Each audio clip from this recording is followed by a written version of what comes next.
Morning. I'm on an airport run actually. I'm just waiting for some friends to collect their baggage, and whilst I'm hanging around at the National Motorcycle Museum, where I saw some hilarious cars parked in the electric parking bay. There's 1, 2, 3, 4, 5, 6 cars here. I can only see one that's green. Can you spot the car that is environmentally better for the environment? I'll give you a clue. It's not these two. It's not the Mercedes, it's not the Jag, it's not the BMW. That's right, it's the 306 HDI. And some motorbikes and some pretty funny stuff in the shop. I just thought I'd have a little flick through my notes app on my phone where I save stuff that I see on the internet. And I've been thinking about doing a sort of video where I discuss the fact that, was it Airbus or Boeing just sold 500 passenger jets to India? And didn't we also just see the announcement of the largest cruise ship ever that just got made? And in the context of, you know, electric cars saving the planet, I'd saved this to my phone actually. So I'm not sure where the original source from this was, but just give it a listen. Switch to electric vehicles, sort out your garbage, turn off the lights, put on a sweater and only heat up to 19 degrees. Walk and cycle, cover all our cities and towns with low traffic neighbourhoods.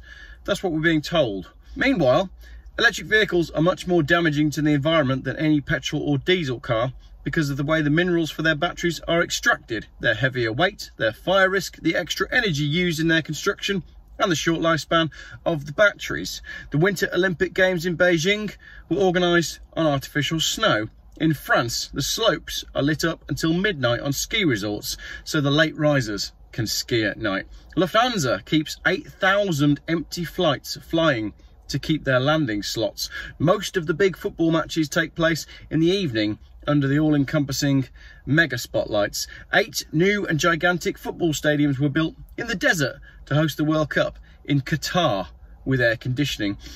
Tens of thousands of trucks drive around Europe bringing us fruit and vegetables from Italy, Spain, France, Greece, Portugal, Morocco and elsewhere, while local products end up in our trash or run over by bulldozers. The biggest ship in the world, the Wonder of the Seas, will burn huge quantities of heavy oil in order to transport 5,518 passengers and 2,300 crew around the world.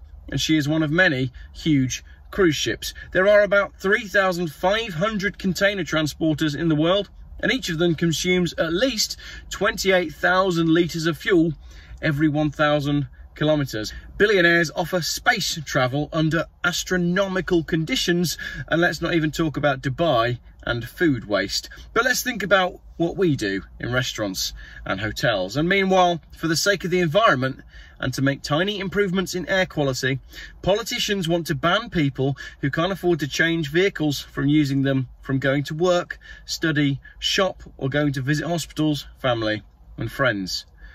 Who do we want to fool? Credit to whoever wrote that original piece. I've been thinking up something in my own head but never got around to writing it, and I think it's really important that in the context of all these tiny little improvements that the government is supposed to be making, you know, if we move everybody to electric cars we will save this, but look at all this that's going on over here. And it's very important that we put what's going on within the context of what's going on. I've started work on a script for another video to do with, did you see this New York car ferry fire the other day where it burnt for like 4 or 5 days? And it was quite odd. I was working my way through different news reports and I couldn't work out if there were any electric cars on board. And then eventually, I think I found fairly conclusively that there weren't any electric cars involved.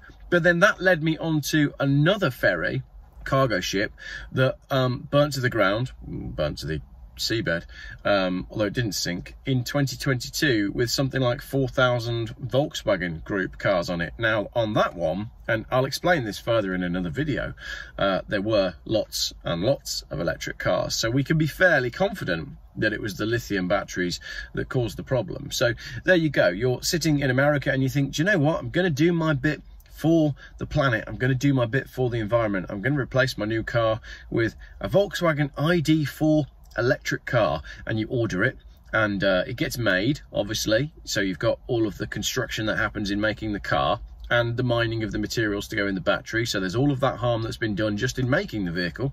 Then it's transported to a cargo ship. So I'd imagine at some point it has to go on a diesel powered truck to get to the cargo ship, unless the factory is directly on where the port is.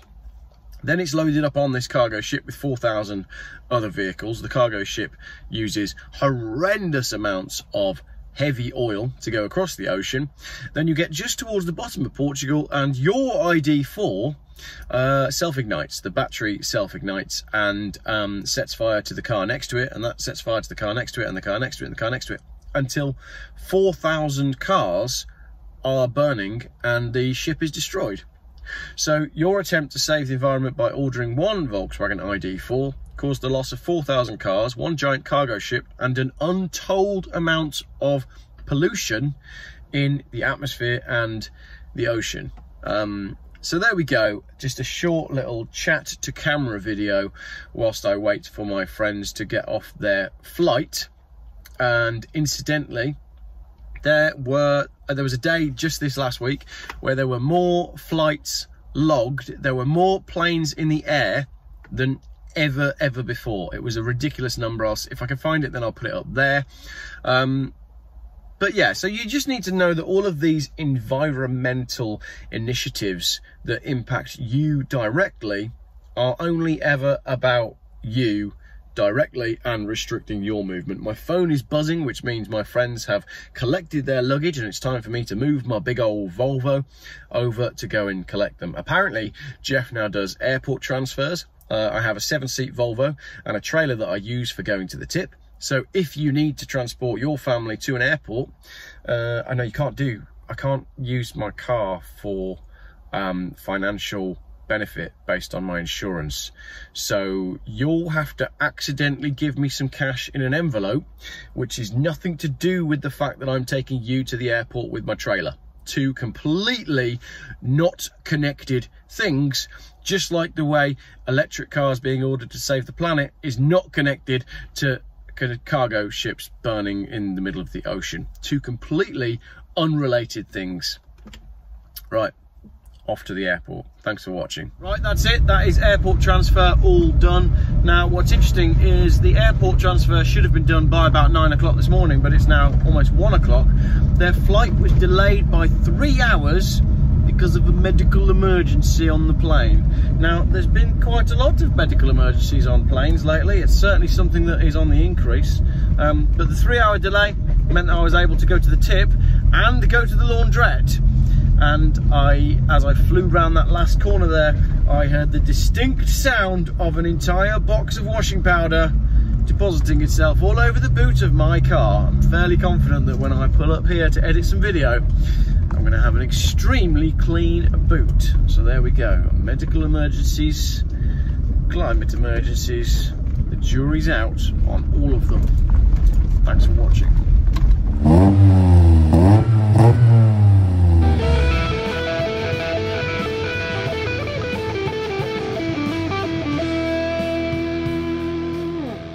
Geoff buys cars.